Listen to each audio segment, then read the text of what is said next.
Thank you everyone for being here today. The room really filled up.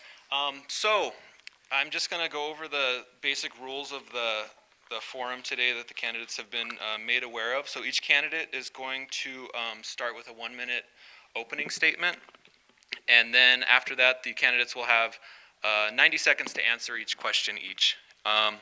The order has been determined by the official ballot drawing order. We will be starting on this side of the table with Javier. Please, no campaign literature distributed in the room where the forum is to take place. The candidates cannot have visual aids, and in the interest of maintaining a nonpartisan forum, please no videotaping other than the official already qualified videotapers. So without further ado, please start, Javier, with your opening statement. 1 minute. All right. Well, thank you all for being here. Thank you, Indivisible League of Women Voters. This is a really special occasion to see so many folks here from around the West Side who care about this city and our future. For me, I got into this race because this is about a battle for the soul of our city. This is about the entire city council dynamic, not just the West Side, but whether we can move forward the game-changing proposals that we need to turn our city around. There's no question we've lost the way. There's no question that we're in a bad place right now. But we need game-changing proposals. We need fresh energy, boldness, and me, my background, I received a master's in planning and another in public administration, but my heart is as an organizer. And I believe it takes people power, engaged neighborhoods, victories like when the Taylor Ranch Neighborhood Association fought against a Walmart at the corner of Coors and Montano and beat it back and got the kind of development that they wanted. That's the kind of fight I want to take on, but it's not just about me, it's about the process and the people that I want to engage in our city council. So I look forward to talking with you about the issues today. Thank you. Johnny? So with Sandra Mills not here, I feel like an old episode of the dating game. There's just three guys up here. So I don't know if anybody else remembers that, but that's, maybe I'm dating myself. I'm Johnny Luevano. I am running for city council. I got into this race. I have 2 kids at home, and I'm just fed up with the crime in this city. And I want to be able to do something about the crime in this city. I'm a retired Marine. I did 20 years in the Marine Corps. I joined as a private, worked my way up all the way to a captain, retired as a captain. Along the way, I was able to get my education, got 2 bachelor's degrees, political science, economics, a master's degree in public administration, which is essentially city management. And that's my background. Again, what I do currently is I specialize in business process improvement. So what I do is make things better. So that I hope to be able to take that to the city and make things better. And most importantly, I'm going to be focused on reducing crime in this city. Not only for me and my family, but for you and your family. I think it's a shame when we can't even go to the grocery store without the fear of being threatened or not being able to feel safe. And so that's why I'm in the race. Thank you. Thank you. Ken? Thank you very much. It's truly an honor to be here today. We have those defining moments in our lifetime that we will never, ever forget. And one of those defining moments for me is the day that we opened up this library, the Patrick J. Baca Library, that was opened up 2 years ago. I stood there at the entry with over 700 people walking through the doors, telling these people, welcome to your new library. What a great success story that was for this community. But we face many, many challenges as we move forward into the future. The biggest challenge that I think we face is public safety. And I will continue to work hard and deliberately in trying to bring more police officers to our community. But I think more importantly is I have lived in this community for over 50 years of my life. I grew up in this community. My grandparents lived in this community. My daughter, there was 5 generations of my immediate family that lived here on Albuquerque's west side while I was growing up. I care about this community, I understand the community, and I truly understand the people of this community. Thank you. Okay, let's start with questions. So the order, Johnny, you'll be first on this question. Let's start with a question from the audience. The city of Colorado Springs is debating the merits of recreational marijuana, estimated tax worth at $20 million. Will you welcome this for our city? I think that's a great question, and I think eventually the city council is going to have to deal with that. So in terms of not only the marijuana question, but my general approach to controversial topics such as this is I would support that allow the voters to take a vote, right? Unlike the ART that was forced upon us against the wishes of the community, where we didn't have a chance to vote. So that's my approach. And any controversial subject such as that, regardless whether I agree with it or not, I am going to be elected to represent the community as your city councilor. It's not going to be my community, it's going to be our community. And so in terms of the marijuana, I don't think I necessarily support the idea personally, with the types of criminal and drug addictions that we have in the community. It kind of worries me, especially with my 2 kids in my house.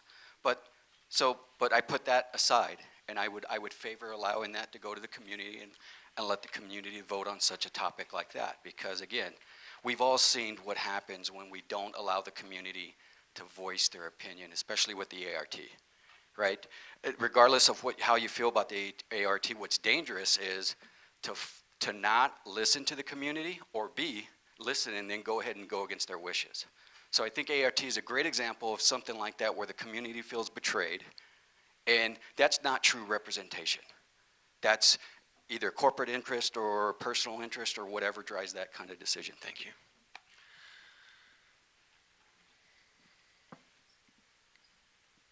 The question that was asked was not asked about the ART.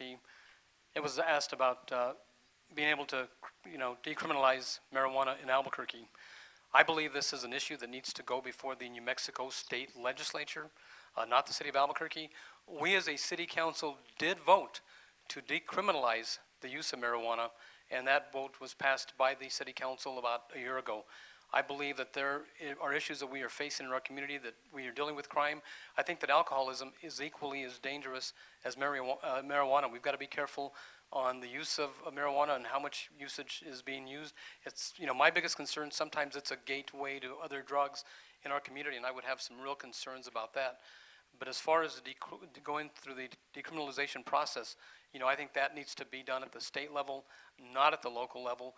We must work with the New Mexico legislature. We must work with the Bernalillo County commissioners. We must work with the Albuquerque school board members. We have Candy Patterson here today in making sure that if we are going to do these things, that we do it in a proper way, and also at the same time keeping our community safe. Because again, the biggest challenges we are facing today is crime in our community. And part of those crimes are committed by, I think, more of the more dangerous drugs. We've got a serious problem today with heroin addiction in our community, and that's one of the issues that we must seriously address today and not wait until tomorrow. Thank you. Thanks, JD. That's a very good question, and one that I've actually worked on at the Southwest Organizing Project. We tried to collect signatures to put a measure on the ballot because we were disappointed that the mayor vetoed the decriminalization of marijuana, and the city council wasn't able to fight back. I believe deeply in that issue because, for me, it's about the prison industrial complex. It's about the criminalization of our people for generations. Young people have been put in jail and in prison for minor infractions like being possession of marijuana. And it's unfortunately affected people of color much more significantly than other crimes, white-collar crime. If we're going to talk about public safety, I think we have to look at this structurally, because too often we've been talking about ramping up police, militarizing our police, criminalizing more and more, and we're not talking about the conditions that our people live in and the structural reasons why we have the crime that we do. Let's take Central and 57th, where the incumbent has his office. You've got a pawn shop, payday lender, vacant motel, ski-high liquors, vacant properties, and then we wonder why crime is an issue. And this is all right within a couple 100 feet of my opponent's business.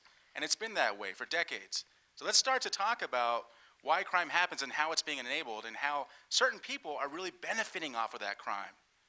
People are doing very well while our people suffer. It has to be addressed. So this question will start with Ken. We're going to move to affordable housing. At the federal level, the new Housing and Urban Development Secretary, Ben Carson, has proposed eliminating community development block grants that cities like Albuquerque use to revitalize neighborhoods and provide affordable housing. What would you recommend to fellow councilors and a new mayor that the city do to continue potentially without these funds? With this administration, I truly believe that we are in danger of affordable housing. Yet I believe that the Albuquerque City Council, and I've worked very closely with Councilor Pena, in dealing with these issues. These are very critical issues to our community because today, in the last 3 bond cycles, we have bonded for about $10.5 million in affordable housing. So when you go back to the ballot this October, make sure you vote yes for the affordable housing bonds. That's $10.5 million from Albuquerque. Those dollars are leveraged by 5 times that amount. So for the $10.5 million that the city of Albuquerque and the taxpayers are putting in, we're getting $50+ million for affordable housing. And today that's one of the issues that we are dealing with, and it's a crisis in our community because we've got the chronic illness in our community, but the Heading Home program, working with the organizations, has worked extremely well. You know, the most chronically ill in Albuquerque over the last few years, a lot of those lives have been saved because they were on the verge of death and dying on the streets of our city. We do not want to see that happen to a single individual in Albuquerque. So the Heading Home program has worked extremely well. The housing projects in our community have worked very, very well. And again, we need to continue to vote yes for those bonds because we need to continue to leverage that $50+ million for these initiatives. And they're very important to our community because homelessness is a serious problem here in Albuquerque. Thank you. Javier? Thanks, JD. I actually agree with the incumbent on this, that there's an essential need for affordable housing, and we as a city have to talk about the root causes for why people end up in homelessness and addiction. And a big thing has to do with housing. But it's been disappointing to see this city council allow the Workforce Housing Trust Fund to be decimated. When we started off, when I was working at the city council back in the mid-2000s, we allocated the full amount in the capital budget to be allocated to workforce housing.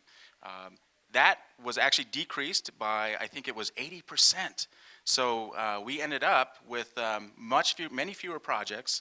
I mean, 700 2nd Street is a great example. We should have those all over the downtown to help people, afford housing and have permanently affordable housing.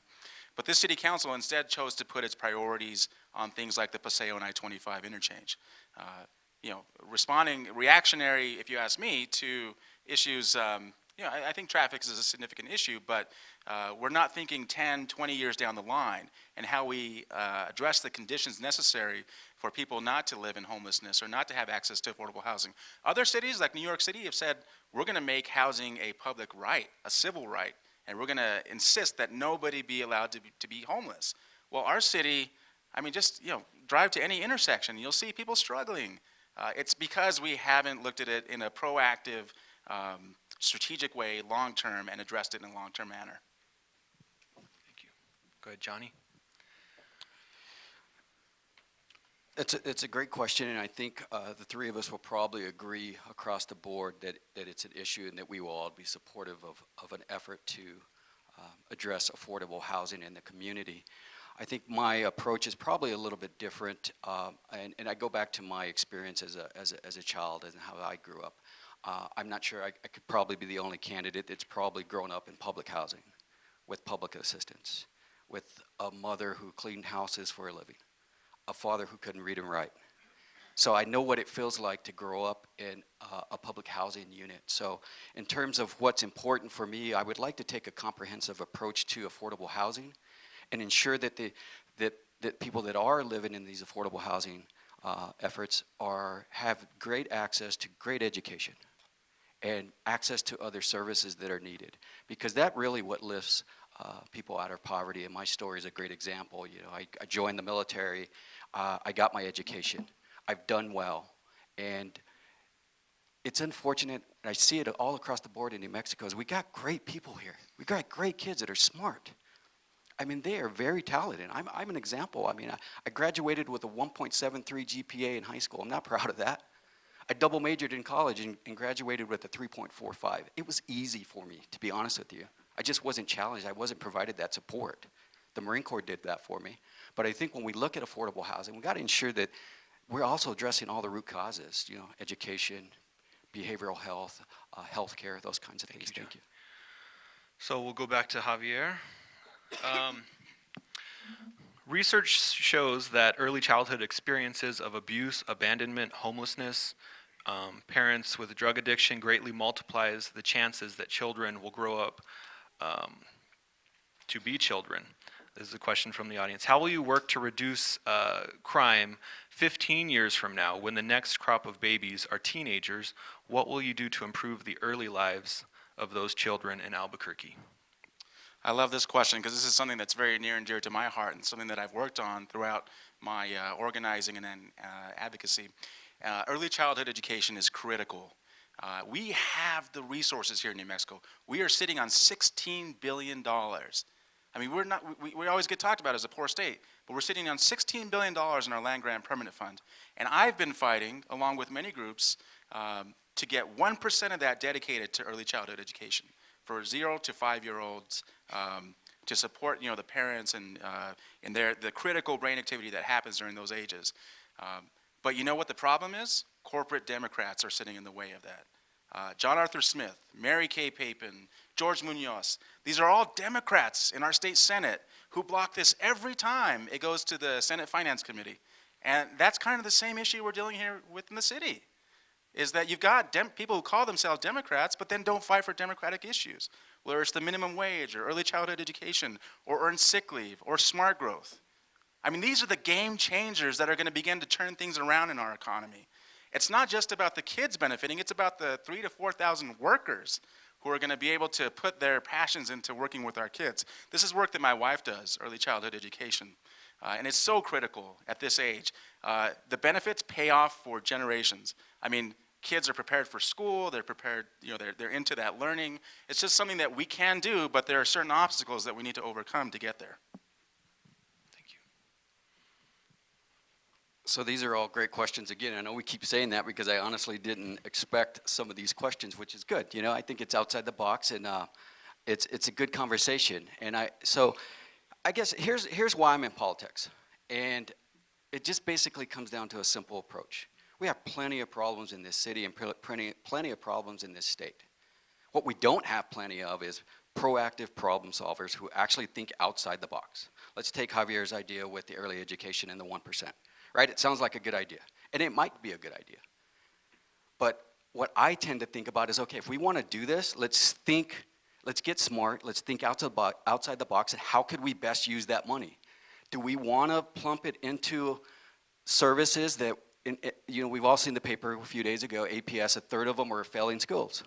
So do we pump more money into a failing system and think we're going to get a different result? I don't. So what I think is, if we're actually going to do this early childhood education, is why don't we say, here, parent, because this is what was important to me as a kid. My mom was awesome. She was great. But we were poor. We didn't have any resources. So if I went up to my mom and said, Mom, here's $1,000 every school year for Johnny, get him either some math assistance or some reading assistance, and here's all these other organizations that can provide it. Go out and let them compete for your $1,000. That's what I would do. I would empower you as a parent, because I know we're not going to change this culture until we empower parents and get them involved and get some creative ideas to fix some of these problems. Thank you. Again, these are many, many challenges, and childhood education is so critical and so important. And starting earlier is even much better. We as a city have the early programs in the morning for the kids to go to school, and after school programs also for our young kids. It's important that we make sure that we provide the necessary tools for these kids. I think the biggest challenge, and the challenge starts at home. The foundation that is built in the home is so important and so critical. It's easy to put the blame on the city of Albuquerque. It's easy to put the blame on the state of New Mexico. It starts in the home. If you've got a strong foundation in the home, it will also transfer into the schools. And if your parents are engaged in the schools, and we are really promoting community-based schools. I think that is so important to our city and to our community, that our parents are engaged and involved in the schools. I'm very proud to say that West Mesa High School is a community school, and we have the parents engaged and involved in the schools. We have the parents going to different programs with their children. You've got to keep your parents involved with the children for our schools to work and for our kids to thrive. This is our future. We must not deny, and we must make that investment into our future and invest into our young kids, because if we do not, we're going to face some of the same challenges that we have faced today. I am a little bit concerned by the statement made by Mr. Benavidez talking about a corporate Democrat. I do support local business in our community. We do not have the General Electrics of Albuquerque here anymore. They've gone away. Intel, we are losing Intel also at the same time. We've got to support our local business, because if we don't have local business, what do we have in this community? We will start losing business, we will start losing our city, and right now Albuquerque's population is in a decline. So we've got to support the local businesses of our community. We don't have to give them a hand up, but we need to work side by side with them to keep Albuquerque thriving. Thank you. This question will go to Mr. Luevano first.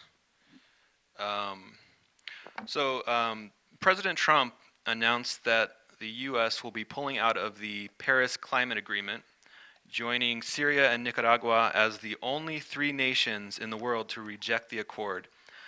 In response, 350 U.S. cities have pledged to uphold the Paris Agreement, including Santa Fe and Las Cruces.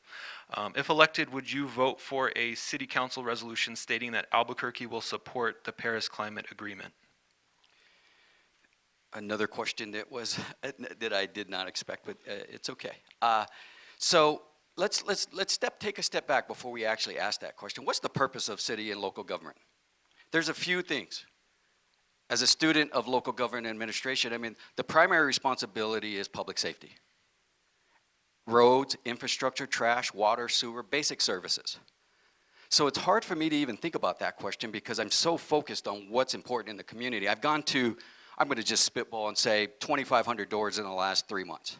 I have not one person say, Johnny, you know what really bothers me is that Paris Accord agreement. If you could get that fixed, I would be very happy. What they're talking about is, Johnny, I can't go to the Albertsons over here because my wife walked in, 4 people with masks and baseball bats jumped out and mugged her. Johnny, my wife went over to Walmart, a car jumped out, guy grabbed her purse, jumped back in the car, it was wrapped around her body, dragged her down the road. That's what I'm hearing at the door. That's what's important to people. That's what's important in this community. And that's honestly why I'm running, because I'm just so fed up with the out-of-touch approach to government. People are hurting in these streets. It is not safe. Just right down the road, cab driver shot in the head. A few more, maybe another half mile down, homeless man bludgeoned to death. Those are real things that are impacting real people. So as your city councilor, I am going to be focused on crime. I'm going to be focused on the economy, and I'm going to be focused on listening to you and what's important to you. Thank you, Johnny. Just a quick, there was no yes or no. Do you have a yes or no answer to that I got to be question? honest. I'm not even. My mind is not even there. I mean, I'm just not even. I don't think that way because I'm thinking on what's important to the community. So Okay, if the thank community you. comes up and tells me, Johnny, we want to address this, then so be it. We'll do it. Okay, thank And at you. that point, I'll consider it. Ken, you're next. Folks, Thank you. please don't start his time yet. Please hold your applause until the end, and please don't show favor for a question or opposition to a question. I know folks want to come and support their candidate, and at the end I will, after each closing statement of the candidate, you can clap and show your support for the person you support. And I'll also even give the undecideds a chance to applause too. So, Ken, please. I know this is a yes or no answer, but I will say I did not support President Trump walking away from the Paris Accord agreement. I think it was a major mistake.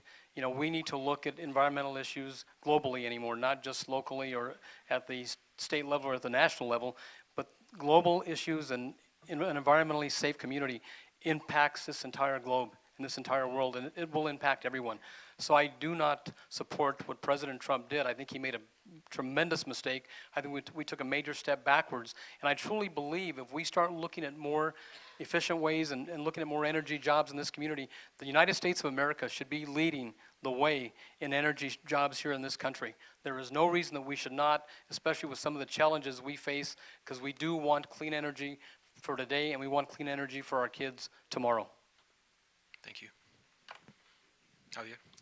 Well, I'll start off by saying absolutely yes. But I also want to address something before I start into that about what Councilor Sanchez said about supporting small businesses, which I agree with. But if you're supporting only Walmarts and Walgreens on the west side, you're not supporting small businesses. So I hope we get to talk about that later on. In terms of renewable energy and the climate accord, this is my day job. This is what I spend my day doing, trying to move New Mexico to 100% renewable energy. Not because it's all about climate change or all about saving the trees, but because it's about our economic growth in this state, in this city. We are number two in solar in the state, in the country, and we're number 12 in wind. We have not seized that potential.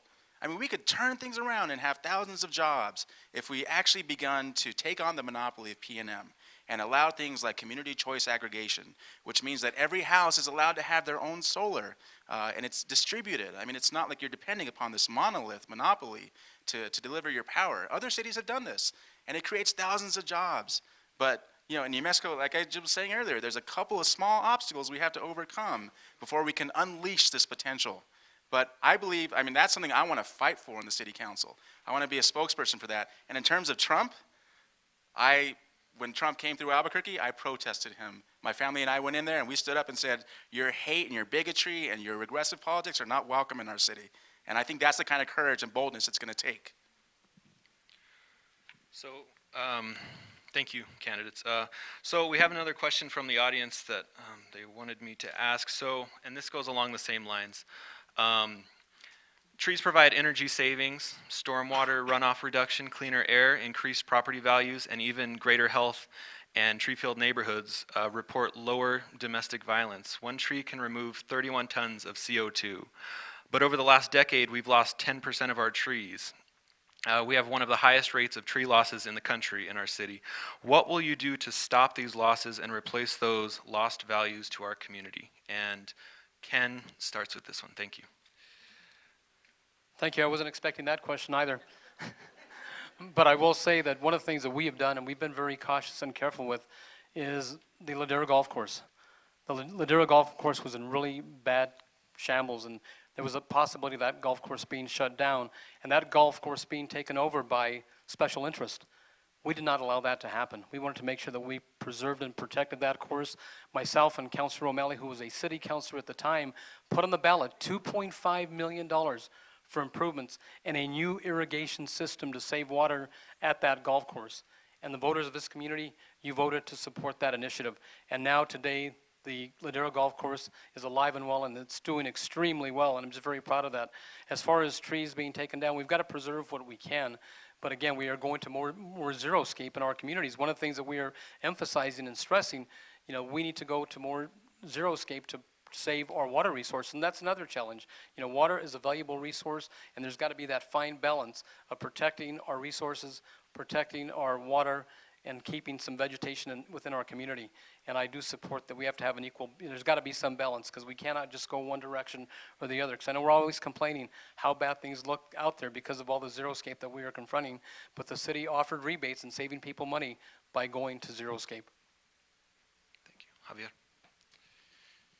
I like this question because it gets to the point about quality of life here on the west side. And you know, where my thoughts go right away are to the medians along Coors Boulevard and how they've remained dirt for the last 30, 40 years, I think. Yes, Coors is a state road, but so is San Mateo.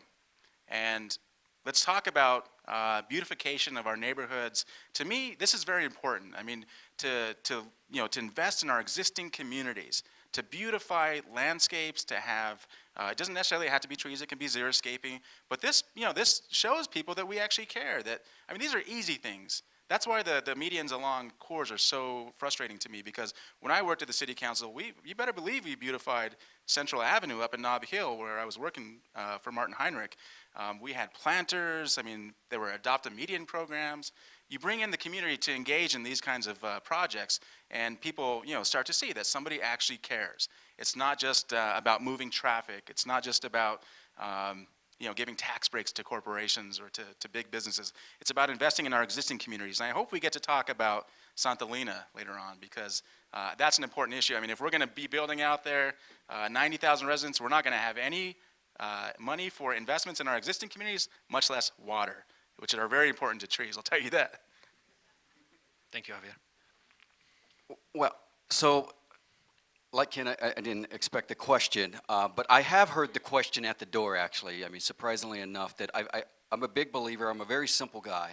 I tend to knock on people's door and ask them, how are you doing? What are you thinking? What's important to you?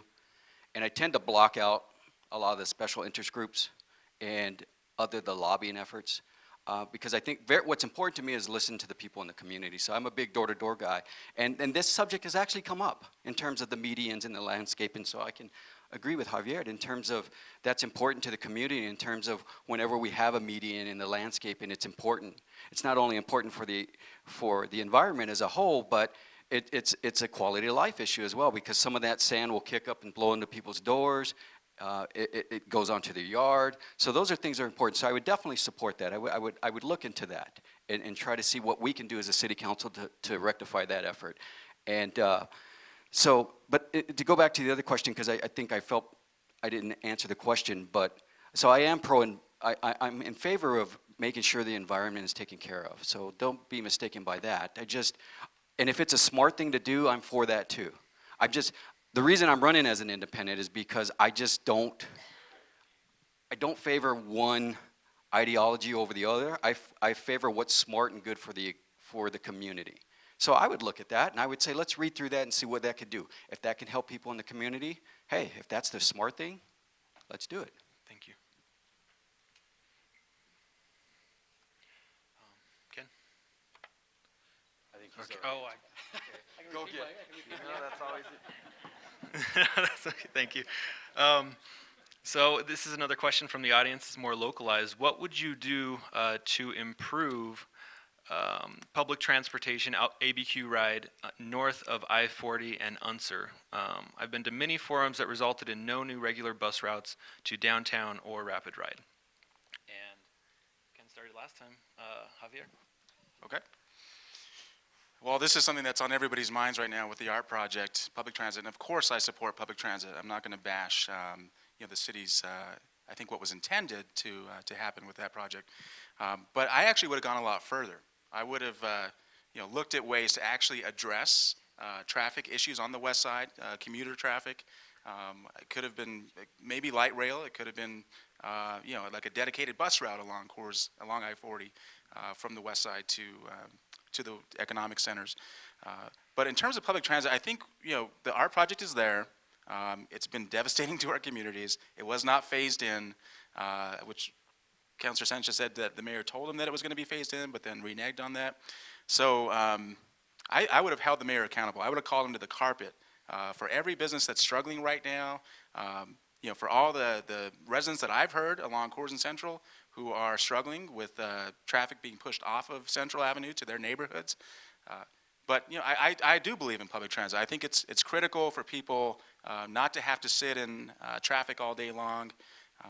It allows you to sit on your computer. There should be Wi-Fi access. But I definitely would have focused on more north to south routes, not just Central Avenue. I don't think that necessarily benefits the hundreds of thousands of people that really need that kind of benefit from public transit. So I would have gone about that project entirely differently. Thank you. So I'll pick up where Javier left off in terms of the ART. Essentially, that's what we're talking about is the ART. And access to the ART from the north sector, because that's what people are telling me at the doors and why they oppose it. And let's just get the elephant in the room. We're all bouncing around with this, but we all know Ken sponsored the ART. We all know he led the ART, right? That's not news. I think the problem with public transit, and I'm pro public transit. Unfortunately, again, I like to say, let's think smartly. Why would we take $119 million, invest it into and run an empty bus along the corridor that's the most crime-plagued area in Albuquerque? Right? Would you take your money out of your pocket and do that? Would you buy a home in the most crime-impacted area of the community? You wouldn't. So that's where I think we got to think differently. We got to think smartly. And above all, we got to figure out how to provide access from the north down to the ART, because we're stuck with the ART. We all know that. So we got to provide access to that. We got to think in terms of how to smartly do that. But what bothers me about the ART above all anything else is that the broken trust with the community. Again, I get back to A, you're either not listening, or B, you're listening and doing it anyway. What's worse? I don't know. Well, it's not just the mayor, it's the city council. The city council voted for it. Ken led the bill. So I think we have to clear that up. We can't just keep blaming the mayor. There is a council, that's why we're running. Thank you.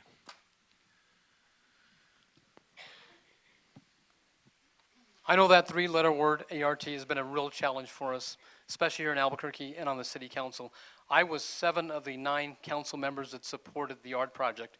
And the reason I did so is I've lived here on the west side my entire life. We have our family tax and accounting practice, which Javier says has a lot of crime and criminals, and you've got, different predatory lenders next to us. I want to make sure that this community is vibrant. $35 million of the $119 million is coming to Albuquerque's west side. We now have new broadband. We have new fiber optics. We have new water lines. We have new sewer lines. We have brand new pedestrian-friendly sidewalks, which we never had here on Albuquerque's west side. We have brand new lighting, new paving. They say there are no people that are riding the buses. There are 5 million riders that use the central bus route annually, 5 million. That's the #1 area in the city. I do hope to support future endeavors to expand the buses from Coors to Central and also from Louisiana to Central. Not everybody can afford to ride a vehicle in this city. And we've got to make sure to say that everybody's a criminal that's riding the buses. That's not the case. Many of our students that go to UNM, that go to CNM ride the buses. With this new art project, one of the things that I am pushing for is also circulators, because that bus will go to Presbyterian Hospital. I want that bus to have a circulator going to Loveless Medical Center and also to UNMH. So those families that don't have access to health care at those major medical facilities will have that opportunity. Thank you. So I know you all were expecting a question about the Albuquerque Police Department. And I have been trying to consolidate all these questions. This may be split into 2 questions because a lot of people are asking for detailed plans. So I'll start with kind of the culture at APD. So the current police force, and this is a question from the audience, the current police force is 13% female, 87% male. It's also 58% Caucasian, 37% Hispanic, and less than 1.5% African American, Native American, and Asian. How would you recommend the city recruits and retains qualified, diverse police force? And I also think this goes with what would you do to change the culture of APD? And Mr. Luevano is first on this question. All right, one question we expected. Thank you. It's a great question. I think it's on the minds of many people. And again, like I said, I'm a big believer in listening to people at the door and people in the community, and that is at their top priority. That's #1.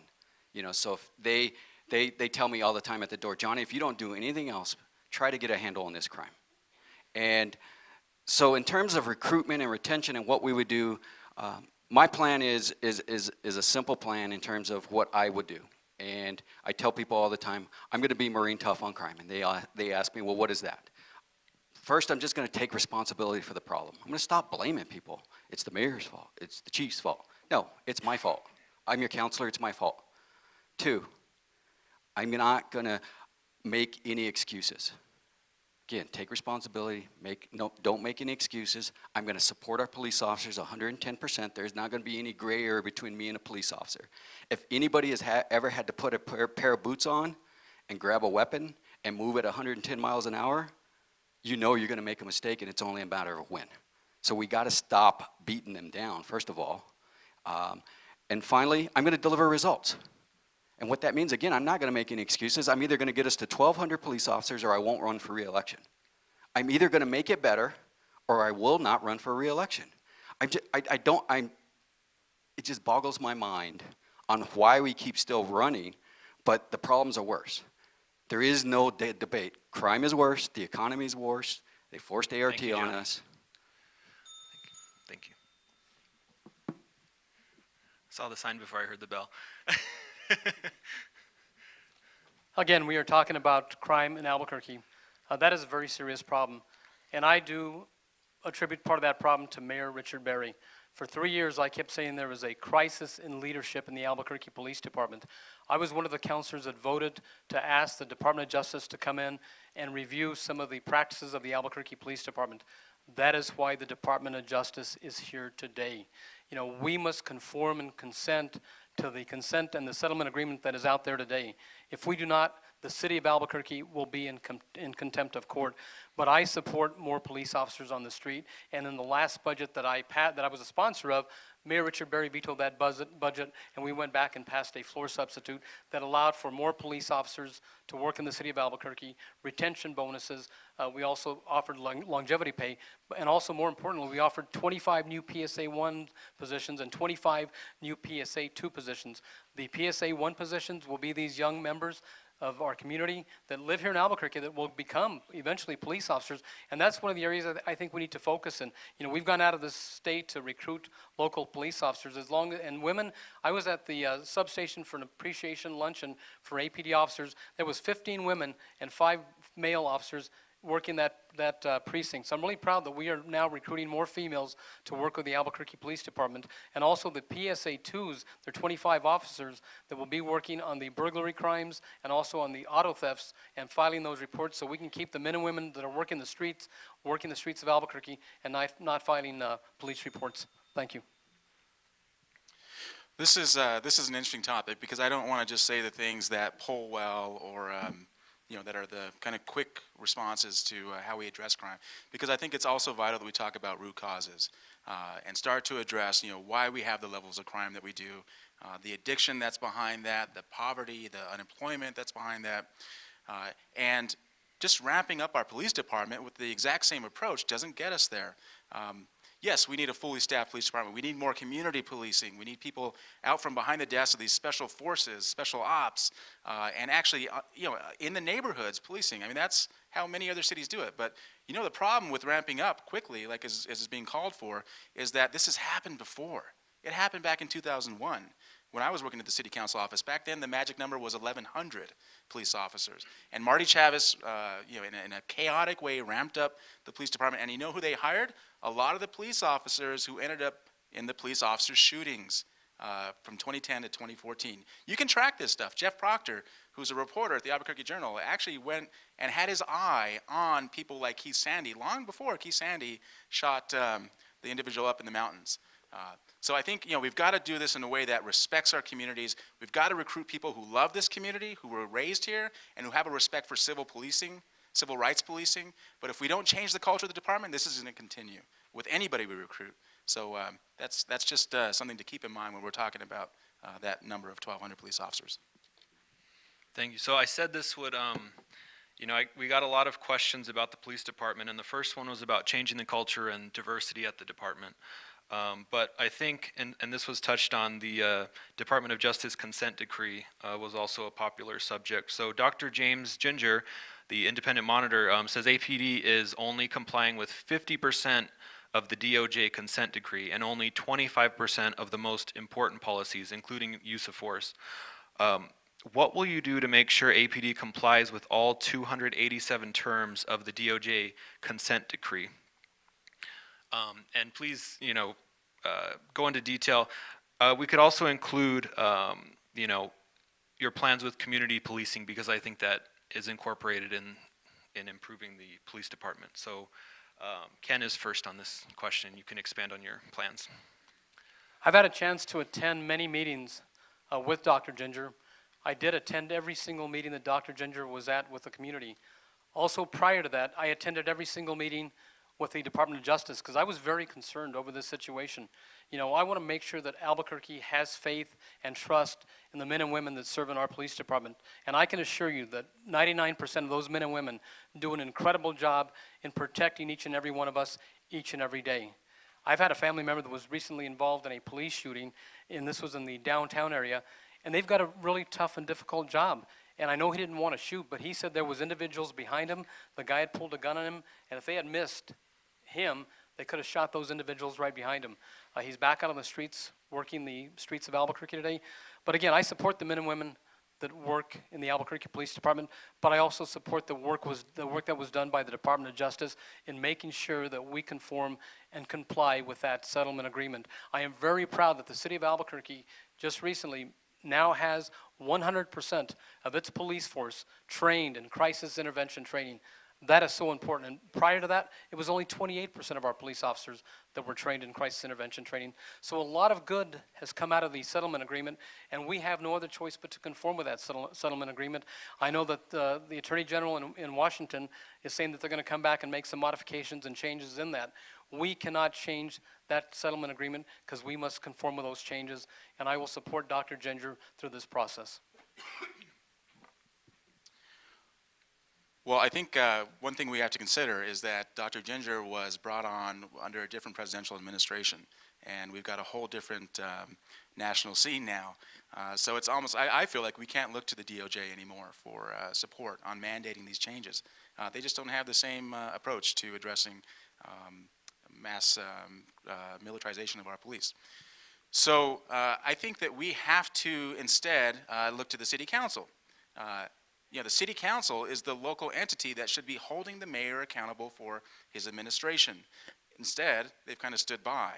They haven't been that bulldog police or accountability machine that I think existed when I was working there, where there was a lot of courage to call the mayor on the carpet and have him come testify in front of the city council meetings about what's happening in our city.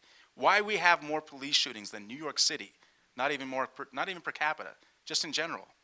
You know, that's a dark time for our city that we're coming out of, and that we're going to look back on throughout the future as part of our city's history. And wonder, what was it about the city council that couldn't get a handle on that didn't see that trend happening, and didn't call it out for what it was. So, you know, I think it's up to the city council. I'm going to be that bold of a city councilor if I'm elected. I don't fear the mayor. That's kind of how I live. You know, I speak truth to power. And I think, you know, the whole city is looking to our city council right now for that kind of boldness. So, you know, and Ken left off and said it's the mayor's fault. And this isn't a beat-up Ken time. You know, this is a conversation that we want to have as a community. That's why it's called the forum. We want to talk about the issue. So Ken says it's the mayor's fault. Well, in that same report that Ginger has done for DOJ, he said it's the city council's fault.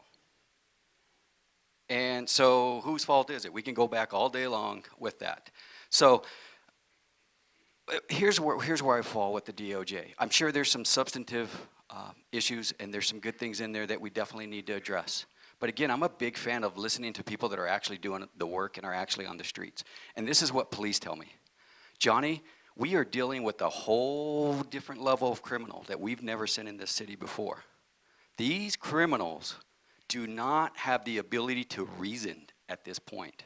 So what that means is there has always been a crime element, but at some point you got to a point where they would reason. Now, there is no ability to reason.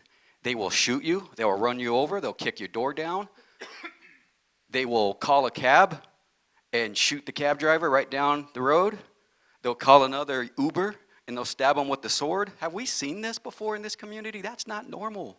That's not okay, that's not acceptable. So when we talk about the DOJ, it takes two to tango. And I tell you what, I'm gonna fall on the side of supporting the police officers. I'm gonna partner with them and say, how can we address the DOJ quickly and comply and get the show get the show on the road to improving our community and reducing crime. Okay, so we're back to Javier starting.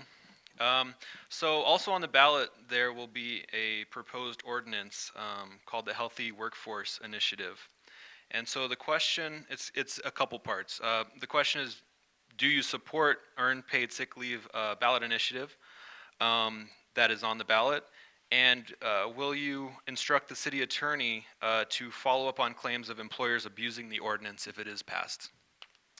Yes, I'm so glad that's come up because I think it's one that differentiates me from my opponents. No question, I support this ordinance. In fact, I worked very hard to put it on the ballot at the Southwest Organizing Project. We collected several thousand signatures to make sure that it was given the chance to vote on, to be voted upon. I think there was a previous one that that we did the same thing with, but it was paid sick leave, but didn't get put on the ballot by the city council. Fair work week. Thanks, Ken.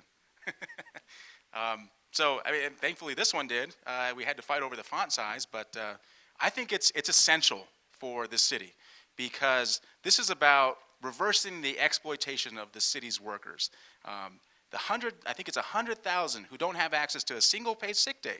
If their kid gets sick, if they're pregnant and going to have a baby, they can lose their job if they take a day off.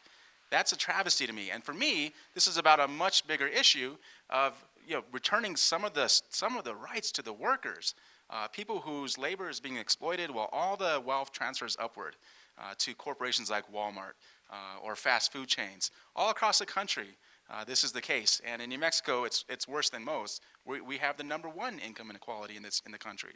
So it's time to start reversing that exploitation of our people and our workers. This is one ordinance that begins to do that. I also support a much higher minimum wage. I'm fighting for $15 because I think it's time for us to actually look at demand side economics, where we return consumer purchasing power to the workers. That's going to benefit our small businesses. Thank you. So I think Javier's correct in terms of what separates us on this issue. And again, because I'm not necessarily opposed to the idea of paid time off. But I guess what differentiates us, again, I'm a thinker. I like to think through the issue, not just at the surface. And in the long run, how does this impact our economy? He says about corporations, big corporations, Walmart. What do you think this is going to do? Do you think this is going to hurt the bigger companies that can afford to do this and keep up with this? No, it's not. I'm an economics major. It's going to hurt the small business. It's going to hurt small businesses like Ken's Small Business along Central, along El Chorrito, Max, Western View. It's going to hurt them. They're mom and pop stores. They're going to put those business. There's only a few things that you can do. One, you can try to keep up with it and raise the prices of your product. Two, you can hire less people. Or three, you can go out of business. Those are three things that are going to happen with all of these regulations, and not necessarily just the healthy workforce ordinance, but the combination of all of these regulations that we continue to pile up upon this community. And we struggle economically as it is. And we are hurting small business. That's what we're doing. It feels good. It sounds good. You feel good after you've done it. But at the end of the day, you put somebody at work. That's the end result. That's the thing that we don't talk about. I grew up in poverty. I know what it works to work for minimum wage. I've done it. Thank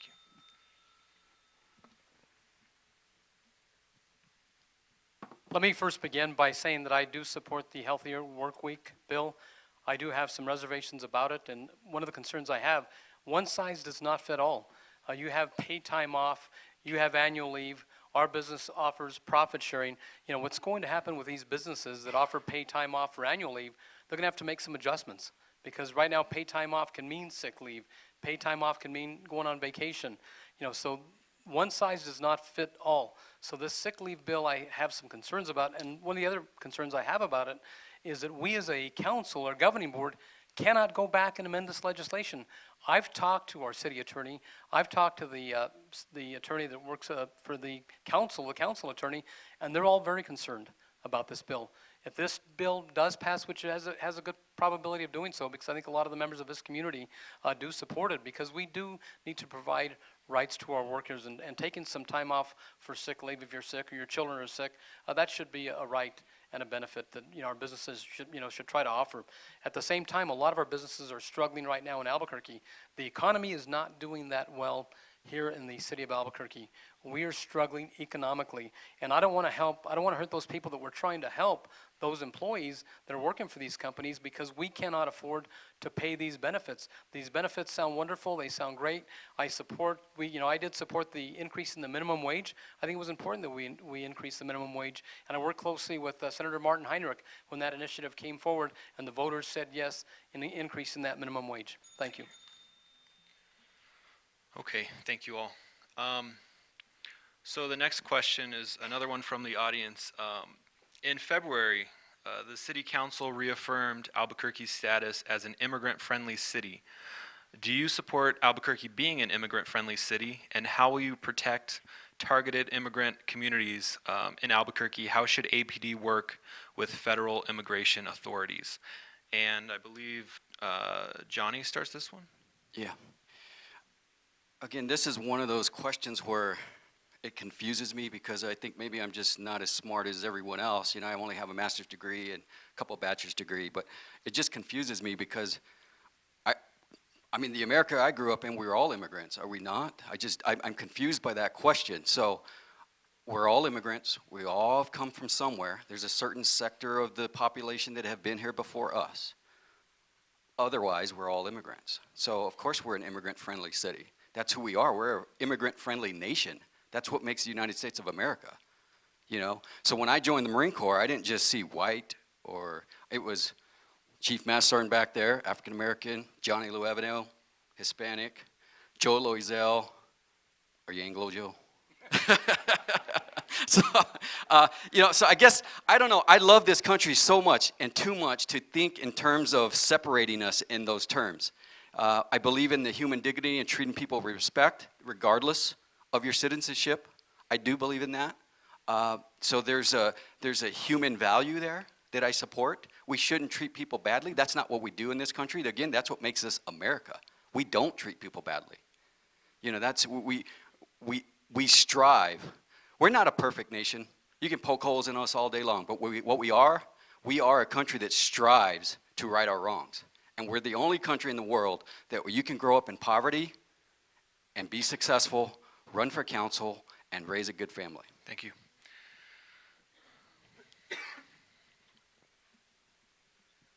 We live in the greatest country in the world, the United States of America. And when the bill came before the Albuquerque City Council, the reaffirmation of making Albuquerque and keeping Albuquerque an immigrant-friendly city, I was 100% behind that. I was not one of the 4 sponsors because they could only have 4 sponsors. But again, I think that we must work with our immigrant community. We saw what happened in Arizona with Senate Bill 270. That chased many of the immigrants away, and unfortunately their economy was struggling for some time because of what happened with their stance on immigrants. You know, I don't support immigrants that are creating crimes in our community.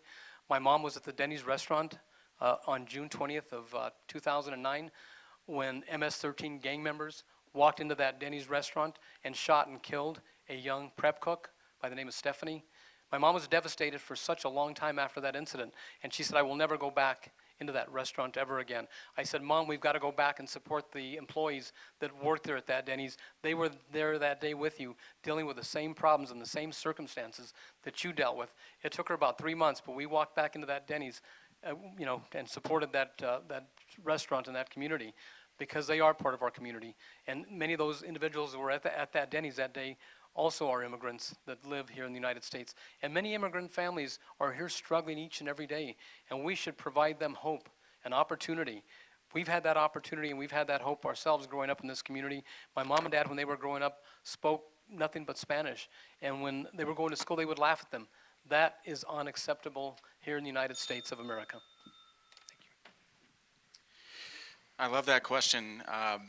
Real quick, I want to say one thing about earned sick leave and small businesses. And you know what kills small business more than anything is somebody coming in who's sick and knocking out, you know, 3 or 4 employees all at once. And then what happens when people lose their jobs? Crime. So let's think deeper about this stuff. In terms of immigration, you know, I think that it's important we look at, you know, where this is coming from. Who's pushing this agenda? And when I think of Trump and all his anti-immigrant rhetoric, I think it, you know, I believe it's scapegoating. I think it's not right to put all this on immigrants as if somehow they're more dangerous or they're more inclined to commit crimes. And I think that's what it's about, is just scapegoating our country's problems onto immigrants. You know, if you have the chance to read about El Paso, which has many more immigrants than in our city. And they call it the El Paso Miracle because it's so safe in that city. And many immigrants come across every day. They have a very hard work ethic. They're good people. They're dreamers. I think they make our community stronger, not more dangerous.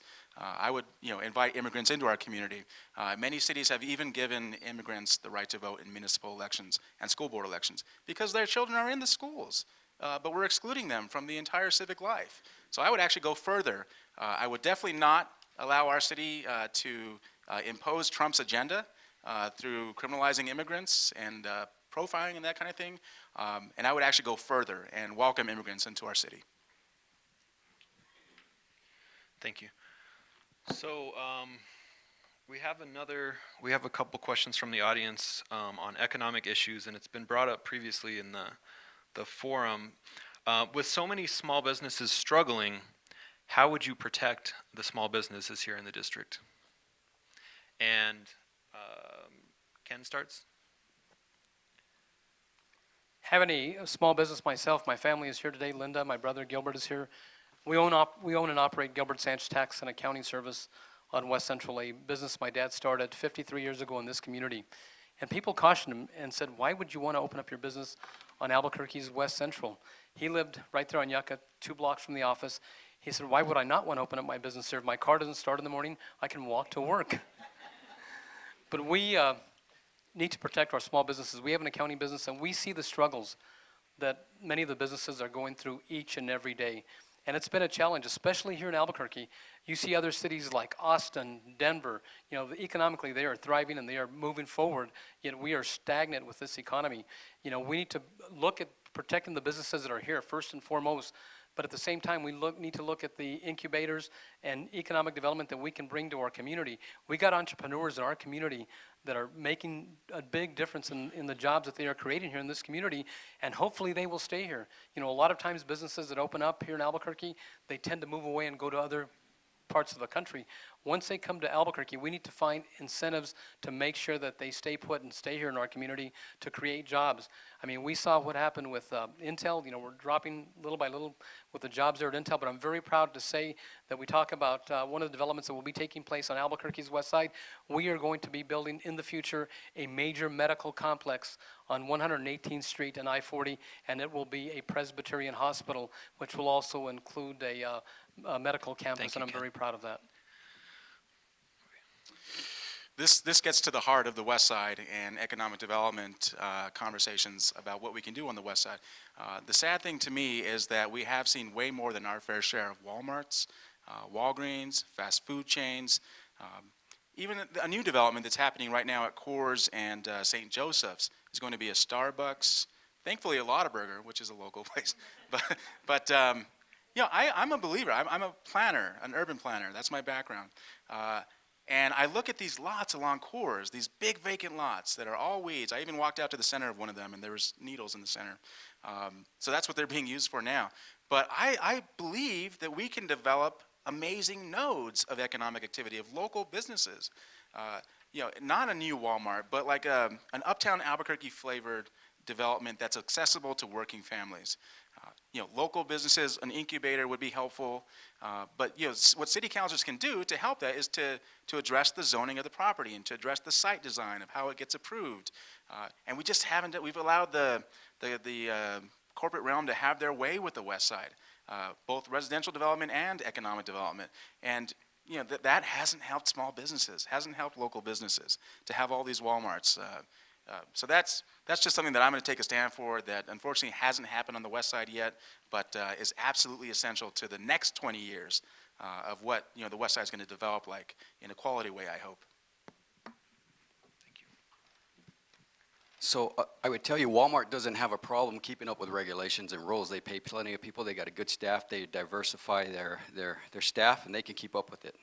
So we've talked about different issues and regulations like the Healthy Workforce Ordinance and things like that. Those are what hurt small businesses. So we always say we're for small business, but when we try to listen to them, we say, no, you're wrong. Small businesses across the board are opposing a lot of these regulations, but we don't listen. Another problem with small business, one of the great success stories out of Albuquerque in a long, long time, a small business was Lavu, the point-of-sale system.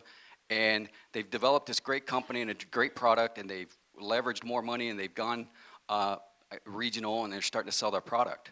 But what are they complaining about? Crime. We are so tone deaf on the city council and the administration on crime that we make businesses scream at the top of their lungs and say, crime is a problem. Hello, I'm going to have to write a letter. I'm going to have to put it in a journal because you guys aren't listening. Again, it gets back to listening. Small businesses say regulations hurt them. Listen. Okay, small businesses are saying crime hurts them. Listen. Politics and government is simple if you just listen and not try to oppose your beliefs and your agenda on people. Just listen to the community. It's a powerful tool. My wife might argue that I'm not the best listener, but in terms of the community, yeah, I think we need to listen. Thank you. We have some more local questions from the audience, and I'm going to kind of combine these two. So, one person asks how you address the lack of healthcare providers in Albuquerque. And another person asks what will happen if the hospital and sports complex is approved with traffic control at 98th and Ladera. So, healthcare providers and hospital at 90th and Ladera. Javier is starting with this question. Okay, that's it's an interesting one because I think the hospital that Councilor Sanchez is talking about is being used kind of as a boon for Santa Elena. It's right in the center there. And I don't disagree that there's a need for those kinds of basic services. I've never had a problem. I've gone to Presbyterian on the northwest side. You know, there's different doctors along the west side. It would be helpful to have a hospital, but we also have to be careful about what happens around that development. And are we subsidizing the cannibalization of our existing communities when we subsidize sprawl like that? On the far fringes, you know, Paseo del Volcan, there's been the collected effort by many folks who represent the west side to build out Paseo del Volcan, this loop road on the far west side. Well, with the belief that, you know, the development will fill in, well, what you tend to see when that kind of development happens is not infill. It's like you're creating a whole nother community out there, like Rio Rancho. And and there's fewer resources to go into the existing communities. So I'm not going to support you know, that kind of cannibalization of our existing neighborhoods. I think a lot of the neighborhoods I've been walking are waiting for their investment, waiting for, like, you know, some kind of improvements to show that the city gives you know, some kind of care about their existence, as opposed to always subsidizing you know, these big developments out on the fringe. That's just that's something that differentiates me from the incumbent. I think that we should continue investing in existing communities. I really like this question because I'm probably the only candidate here that's actually spent some time in the healthcare sector. That's what I do. That's what I've done since I've retired from the military. I spent the last 6 or 7 years out of the military, probably at least 4 or 5 years in the healthcare field, working with providers, working with nurses, working with medical staff, and one after another. What I hear stories, again, I'm listening, is that overburdening regulations is making it tougher and tougher to attract providers to the healthcare sector. Again, that's not me saying that. I'm just listening to providers and providing that feedback. So again, it gets down to overburdening regulations that are driving providers away. And somebody fact-checked us on me, but I think there are no veterans on the council, which is a shame. So when we talk about providers, and we can look at the VA hospital, which I worked at for a little time, we struggled with getting specialty providers. It was very, very tough. You know, so I hope to be able to be on the council and be an advocate for veterans on the council, because we talk about all these issues, but we often leave veterans out. And that, to me, that's important. That's a big part of our society. We advocate for all these other things, but the veterans tend to be a side topic. So, and again, on the baseball field, you know what people are telling me? Johnny, do we really need a baseball field when I can't go to the grocery store without getting robbed? Again, out of touch. I mean, it just doesn't even begin to connect with what people are saying at the doorstep.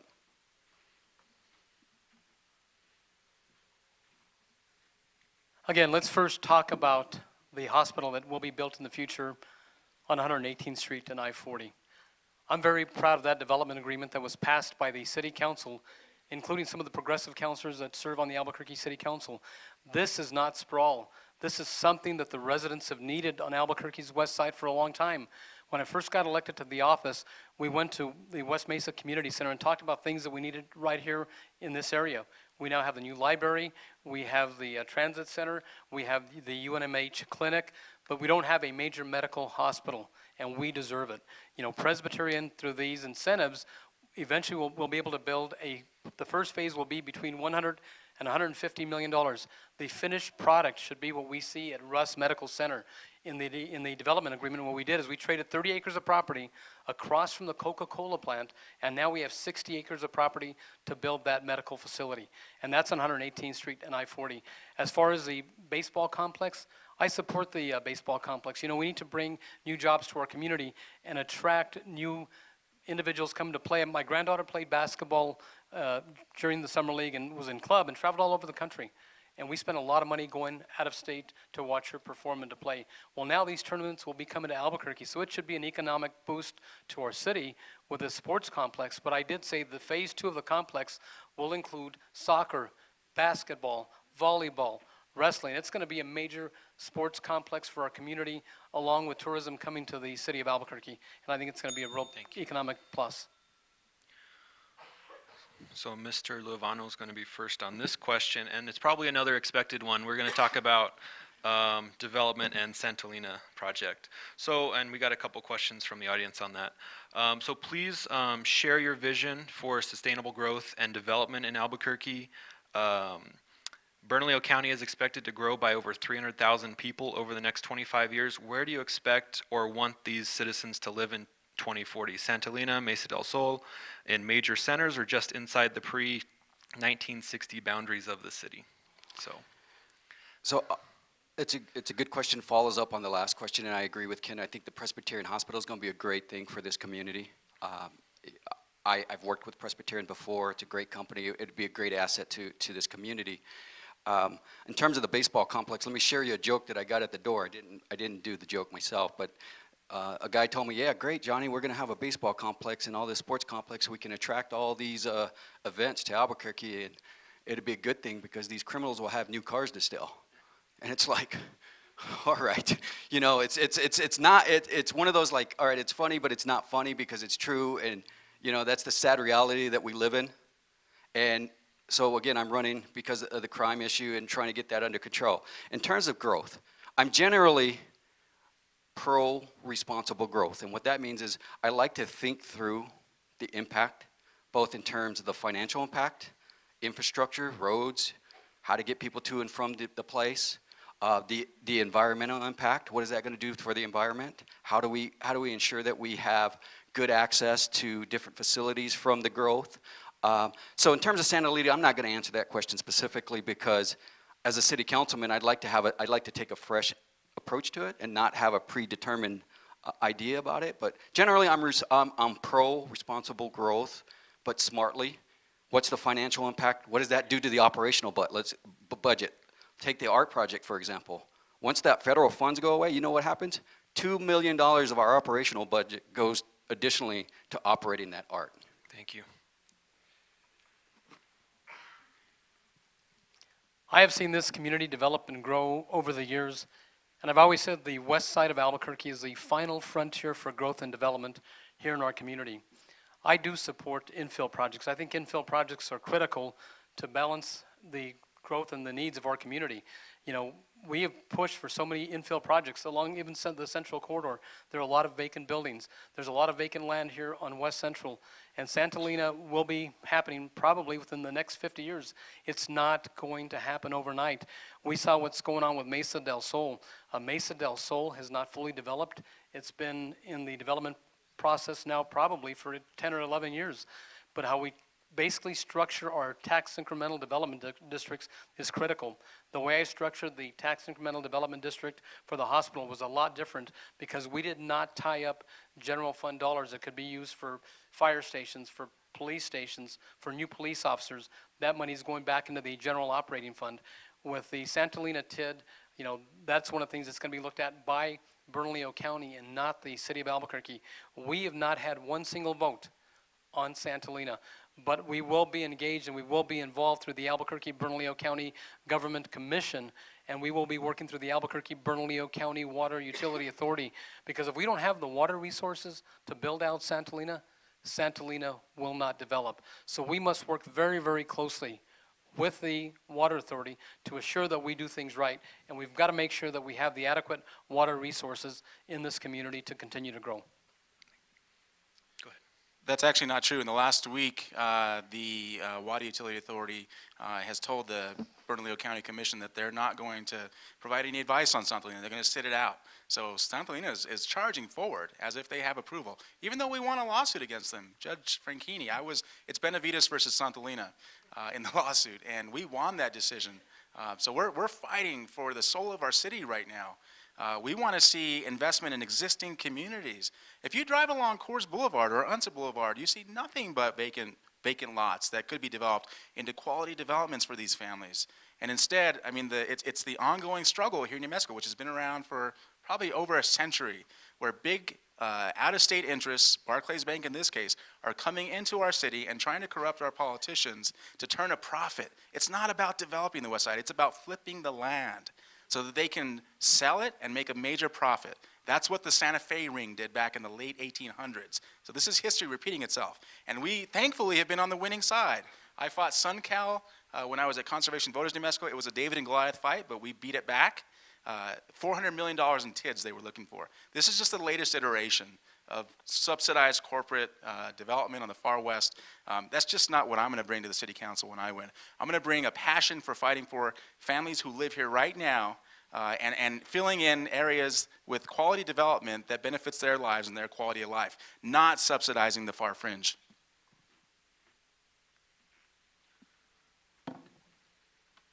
So we're reaching the end. I think this might be the last question. We got a few, and then closing statements after that. We got a few questions about the city code update and that process. And some people would like to know if you thought that the public had enough input into that process so far, would you reopen it? And also, to be more specific, there's a huge gap between the homeowners association and neighborhood association covenants. The homeowners association are losing. Can we at least address property upkeep and parking issues during the code update project? First is Ken. I had a chance and an opportunity to vote on the Albuquerque-Bernalillo County Comprehensive Plan. It's called the ABC to Z Plan. And I voted no against the initial phase. I was extremely concerned because we did not take into consideration the historical values of our old neighborhoods. Also, the sector plans that have been worked on for decades have been worked on by different neighborhood associations, and the sector plans have withstood the test of time. The sector plans have worked, and it gives the public and the neighborhoods a voice when it comes to these issues. You know, now with the new ABC to Z plan, and it did pass the council, and now we are working what is called the IDO plan. That's phase 2 of this, and that's going to be the most important part of it. I am going to ask that the city council defer this for a 6-month period until we can get input from the neighborhood groups and organizations that will be directly impacted by this new plan. What I'm hearing from some of the planners is what they want to do is they can get this thing passed and we can go back and amend it. No, let's get it done right the first time where we're not going back and having to make these changes. That would be the wrong thing to do because you've got so many people that are concerned and involved right now in making this ABC to Z plan, work. And I think we can get it done with collaboration and input from the communities, but we also need to involve our business community because right now some of the plans are outdated and we need to update and make these plans a little bit easier so businesses can come to Albuquerque and they can open up shop and not have to wait for months, especially with the jobs that we are lagging here in this community. Javier. That's great to hear, Ken. I implore you to do that. I think this is a situation where the mayor is trying to rush something through in his final 6 months in office, and it's essential to slow this process down because it's very much developer friendly. The IDO, the ABC to Z plan, what it does is it negates the sector plans that neighborhoods have worked on for decades. And as a planner, I believe that it's essential that we listen to the neighborhoods. Those sector plans come out of very participatory processes where the neighborhood's getting together, setting out their vision for the community, and then what it is, what the role for the city councilor is to support that vision, to bring in state resources and county resources and to realize the vision that the community sets. So I think we need more of that, not less of that.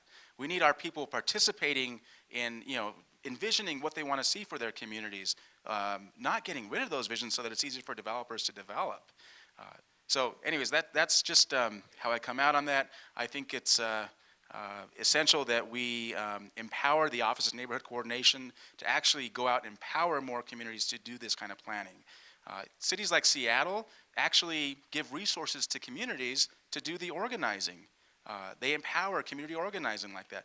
Our Office of Neighborhood Coordination is very reactionary, where neighborhoods only get notified when there's a threat or a zoning change or public safety concerns. It's very reactionary. It's not empowering people to achieve their visions for their communities. So it's a great question, and I think we as a city and a city council and the administration, we definitely owe the community one, do we not? Right after the ART, we feel like we've been passed by, not listened to. It was forced on us. We didn't want it. We definitely owe the community one. So on this issue, we definitely need to slow the process down, no matter what it takes, and listen to the community and give the community, let's work to build that trust again, because we've broken that trust with the community with the ART. Door after door after door has told me, Johnny, I feel like there's nothing that we can do. Why should I even go vote? They didn't listen to us on the ART. They didn't want us to vote on it. They forced it on us. We didn't want it. So I think we definitely slow it down. We listen to the community, and we get the input of the community, and no matter how long or how much effort that takes, that's what we got to do. That's what you're hiring us to do. You're not hiring us to impose our will or our ideas on the community. You're hiring us to listen and come up with good solutions that benefit the community as a whole. So when I look at this zoning and the planning, I think what's important, and again, some of these questions that you guys posed to me, I don't want to dismiss them. But at a door yesterday, you know, what was important to the lady was the folks across the street that had like a junkyard out in the front of yard. You know, those are concerns to people in the community. So those are things that I'm going to work on as your city councilor. Okay, so now we're at closing statement time. Unfortunately, there were a lot of good questions left, but we've just run out of time. So I encourage everyone who asked a question, please talk to the candidates and get the answer you need. So we'll start with Johnny giving his first. They're each a minute long. And remember, this is the time you can clap after the candidate. So feel free to give all that pent-up energy to these candidates. So thank everyone for coming. This is a great showing. And here's what's important, people. I think too much times we get emotionally built up and like we're ganging up on Ken or Javier. We're actually all friends. Ken's a great guy. Javier's a great guy. We're all good people. And we all care about the community, so it's important for us to recognize that. But this is good. This is healthy to have a discussion, right? And to kick around ideas and see what works and what doesn't work. You know, it's unfortunate when it gets so emotional that we mistreat people. The other day, my wife was walking down the street, walking the dog. A guy, it's not Ken's fault, but he had his Ken sign out there, okay? And just started berating my wife about my dog and him using the restroom along the street. And he'd never treated us that way before. Ruined my wife's day, ruined my day. It really hurt us. I mean, it's just yelling, screaming at her. It's something you don't do. Just because, and she's like, well, you might be thinking someone else. No, I know exactly who you are. You know, just because we're running for office, that's not healthy. That's not good for this community. You know, it's no slight against Ken or Javier. We just all care about the community and we want to do better. So that's why I'm running. Thank you.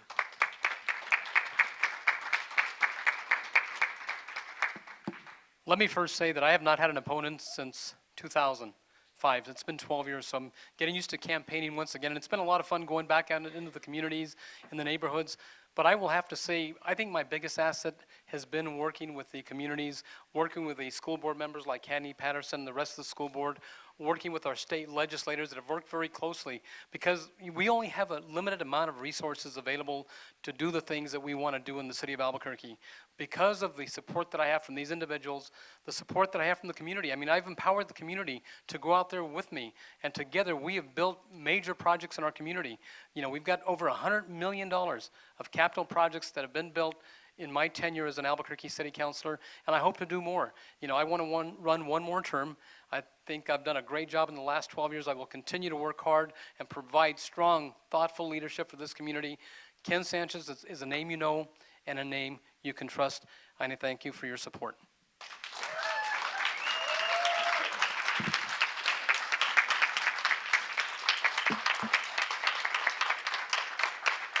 Okay, Javier. Yeah, I too want to express my deep respect for the incumbent and his service for 20 years now. I think what this conversation is about, though, is about the next 20 years. And you know, where the West Side's going, and is silent leadership, go along to get along leadership enough? Is it what we need? Is it what our city needs right now? Or are we in a crisis? Are we at a crossroads where we need fresh energy that brings new, aggressive solutions to what our people's struggles are? And that's what I'm planning to bring to the City Council. We have an aggressive grassroots operation all across the west side. We are working hard. We're up against some very entrenched big corporate interests that are attacking me, and you're probably seeing this on the news. But we're going to bring people power over the power of organized money, because that's what I've always been about, what I've always fought for. That's what I'm bringing to this campaign. And whether or not I'm elected, I'm going to keep organizing, because that's just who I am. And if I am elected, I'm going to keep organizing throughout my service. I'm not going to wait till the next election.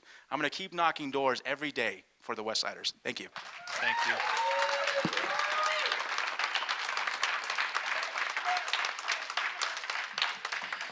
And now, as promised, the undecided people can clap for all the candidates. And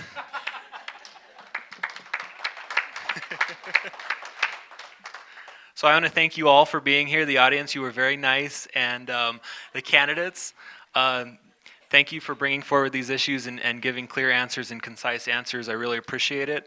It was a lot of fun. And we have an announcement from Flora, who's one of the Albuquerque Indivisible. I'd like to reiterate, yes, thank you all for coming. Thank you, candidates. Thank you, JD and Cheryl, for your time and service. There's another, the District 9 Forum, if you'd like to attend that one, is coming up this Tuesday at the Manzano Mesa Community Center. And then we also have APD forward information. They're going to have a mayoral forum on September 6th. If you have not attended a mayoral forum, I strongly urge you to go and listen to your mayoral candidates. It's very important. And we will have information in the back there. Samia has a... another mayoral forum oh. and the North Domingo Baca Center, Oh. Wyoming and Paseo. Did everybody hear that? Another mayoral forum at